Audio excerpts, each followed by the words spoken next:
Hello and welcome to a new edition of True Audiophiles.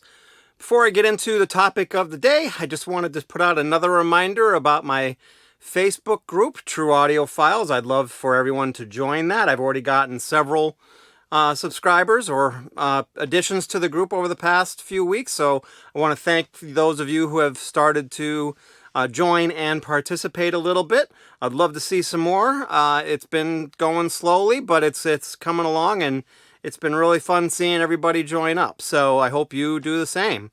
Also, for those of you that are relatively new to the channel, I have the records that I have purchased this week, or the new release purchases I've made this week, whether they're either remasters or new releases. There is one missing from up here, and mainly because it wouldn't fit. So I just wanted to show that real quick, because I think some of you would be excited to see it. It's basically the new Tool Fear Inoculum, for lack of a better term, box set, because it is a box set. Basically, it's 5 LPs with basically one side with music on it, the other sides with a sketch, or an etch, I should say, on it.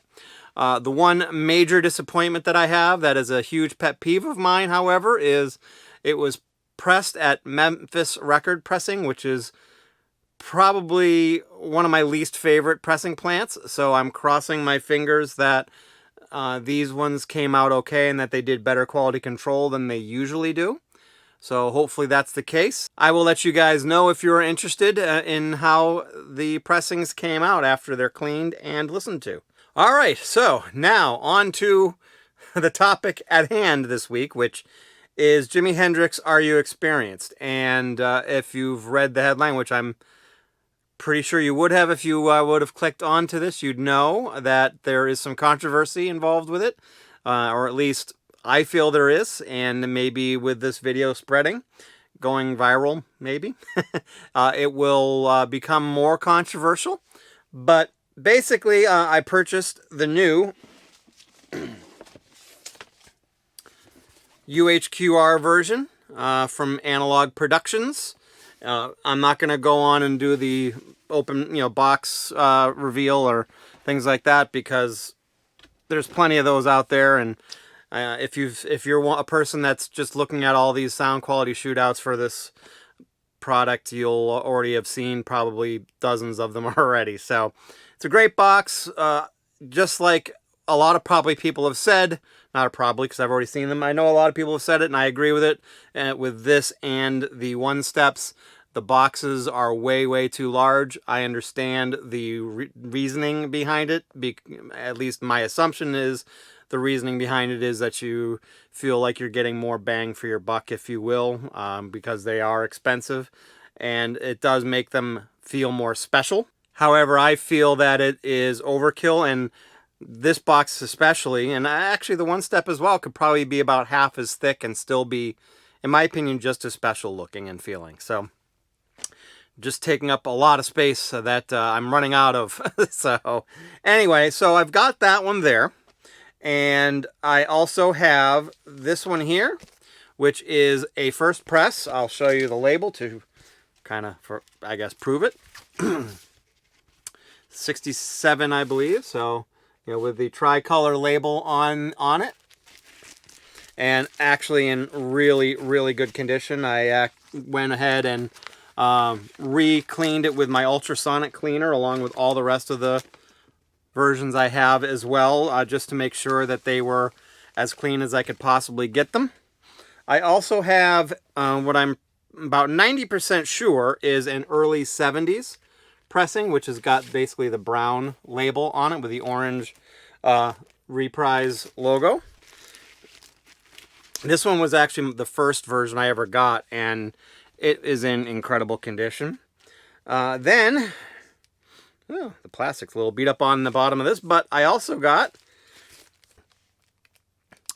a Newberry Comics Purple Haze 200 gram edition, which is basically the 2014 Marino cut in a Purple Haze color.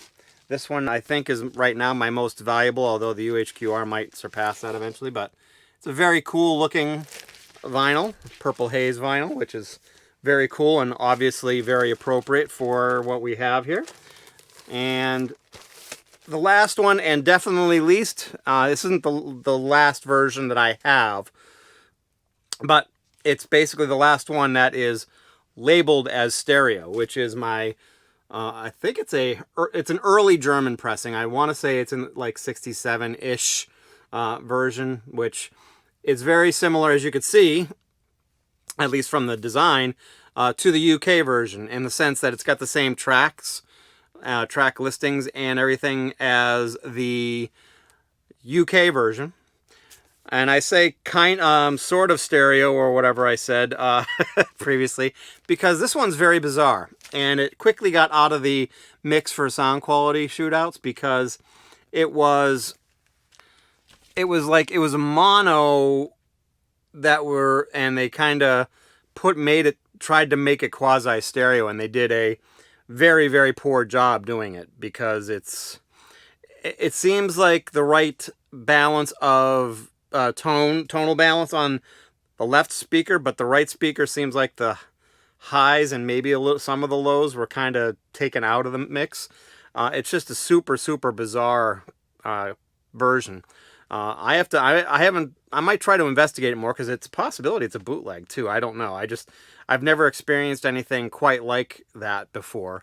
I also have a couple of mono pressings. I have a US reissue from a few years back, and then I also have a Japanese pressing that is based off of the UK version, both of which sound really, really bad.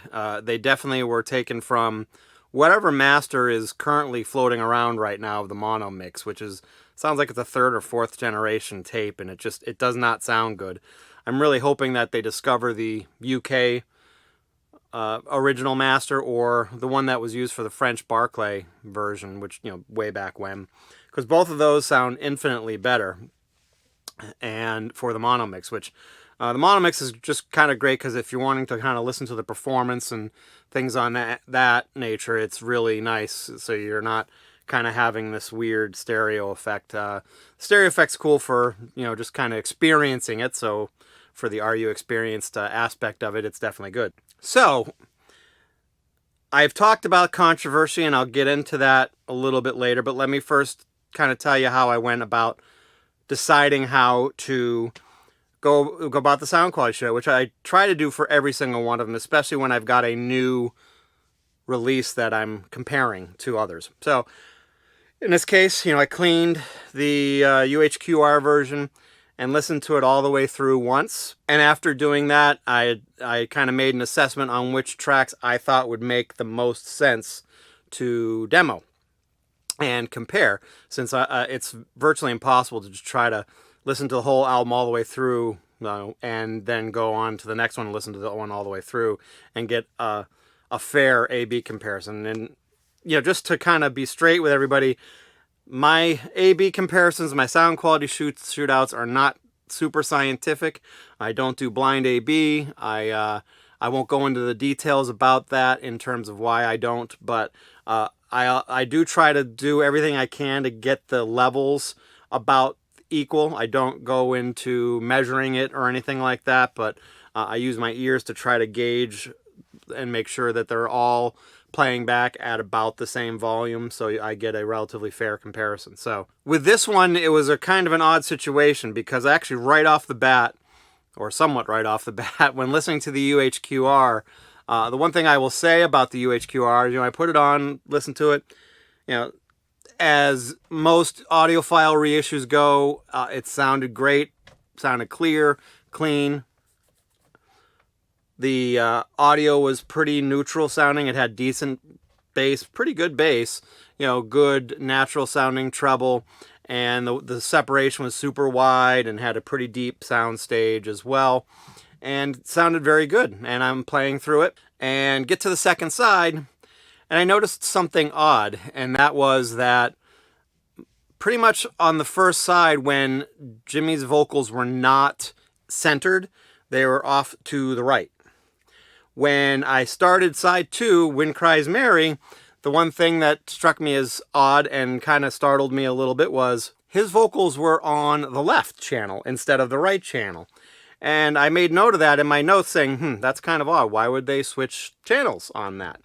So I listened through and played it through. And then I went to play my first pressing, the tricolor, and I actually started with Wind Cries Mary because some of the other observations from other people, and I would somewhat agree with them to a certain extent, felt that it was probably one of the better sounding songs on the album. It wasn't a great representation for the bass drum and things like that when you want to listen to it, but I thought it had great tonal sound, and you had basically a pretty clean guitar in the center, and then he'd have the guitar solo, which had kind of a little bit of a distortion sound to it. It almost sounded like the electric guitar was the clean guitar in the center was something that they took straight from the guitar, where the one that was a solo sounded like it came from a amp, and it had that kind of woody tonal quality to it, which actually stood out the most in the early pressing. But anyway, so I put the early pressing on, and I put on Wind Cries Mary, and the vocals were in the right channel, not the left channel like it was in the UHQR, and I'm like, well, that's odd. So I just made the assumption that the whole side had the channels swapped, which I thought was pretty interesting. So I did some more comparisons and went and tried my 70s pressing, early 70s pressing, and the channels were the same on the 70s pressing as it was on the first pressing. So I'm like, wow, did Analogue Productions screw up and flip the tracks on this pressing or this cut, which would have been a big faux pas given that they have 20,000 of these out. So I then went to the 2014 cut. And the 2014 cut was exactly the same as the UHQR, where the Wind Cries Mary, the vocals were in the left. So I kind of played through the whole second side of all of them, both on the, well, in this case I did the UHQR versus the first pressing, and noticed that it was basically the only tracks that were flipped were Wind Cries Mary, Foxy Lady, and Are You Experienced? Fire and Third Stone from the Sun. Those were Fire and Third Stone from the Sun did not have the tracks flipped, did not have the channels flipped. So I thought that was very odd. I tried to put the feelers out on social media, and also to some of my friends that I have in the industry that are well respected in the industry, to try to see if anyone knew about this situation at all. And I did not get anyone that seemed to know anything about this situation. It seemed to be kind of a mystery. The only feedback that I did hear from people that on social media were almost all the digital. I think all of the digital versions of Are You Experienced, anyways, were like the 2014 and the UHQR pressings, where the channel wise. The only ones that had flipped were there on compilations, like Foxy Lady was on a compilation, or things on that nature. And those ones, only on some of the compilations that originated from a UK dub, were the same as the early pressings. So it leads me to believe, well, number one, that it seems pretty obvious to me that the original US pressings are not using the same master as the current CDs, digital downloads if there are some, and reissues on vinyl like the 2014 and the UHQR. Now, they can't be using a UK pressing or a UK master, because there was no such thing as this version of Are You Experienced in the UK. So this had to have been created sometime in like the 70s or the 80s. I'm thinking more like early 80s, when CDs started becoming popular. So it's very odd. I think that's really controversial. And if there's anybody watching this video that knows what happened here and knows why the channels are swapped on Wind Cries Mary, Foxy Lady, and Are You Experienced on the current versions of it, and not on the early pressings, I would really love to hear what you have to say. But let's get back down to what I thought about the overall sound qualities of these. Overall, I would say the top two that were the closest were the UHQR and actually the first pressing. And interestingly enough, very early in when I first purchased the first pressing and I did a comparison to the 70s one, I actually preferred the 70s one because it had more bass. But now that I've upgraded my system more recently, I've found that the first pressing definitely has some bass that's deep. It just doesn't. The 70s pressing has a little bit more upper bass, which kind of muddies the sound a little bit, in my opinion. So I kind of took that one out of the mix. And the 2014 sounds really, really good, and it's really close to the UHQR and first pressing. I'd say the biggest difference is, besides the channel swap on between the first pressing and that one, is it sounds like it might be a little more compressed dynamically, just a little bit, because it seems a little snappier. And it appeared to me that the soundstage was a little bit shallower too. It also seemed like it had a little bit more high end as well, in terms of, the treble being boosted a little bit more. Still sounds very, very good, and it's a great budget copy, for lack of a better term. And you're probably not going to find anything better than that one, except for maybe the a good first pressing and then this UHQR. So when it comes down to it, between the UHQR and the first pressing, though, I give the edge on the UHQR in terms of the separation of the instruments and just the sound of the cymbals. There seems to be, I think the high end was cut off a little bit more on the first pressing than it was in the UHQR, because the cymbals just sounded smoother, more natural sounding, and they sounded a little tiny bit more muffled on the first pressing. But where the first pressing had its advantage was in the mid-range, and that was most prevalent on Wind Cries Mary guitar solo, because I'd mentioned before that you could tell that on the guitar solo on Wind Cries Mary, it sounds like it's coming from an amp instead of directly into the mixing board, like it was the clean guitar in that track.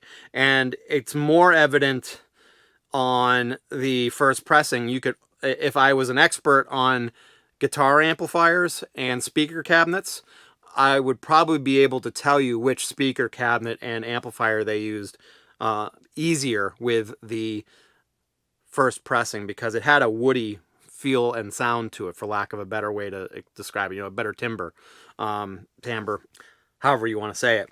So I would give the slight edge on the first pressing to the mid-range.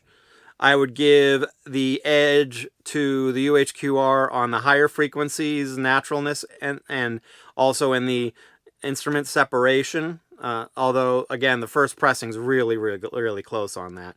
And the UHQR definitely had a quieter pressing, I should say. So the Clarity vinyl was quieter than the first pressing. Although I will say, honestly, the UHQR still isn't.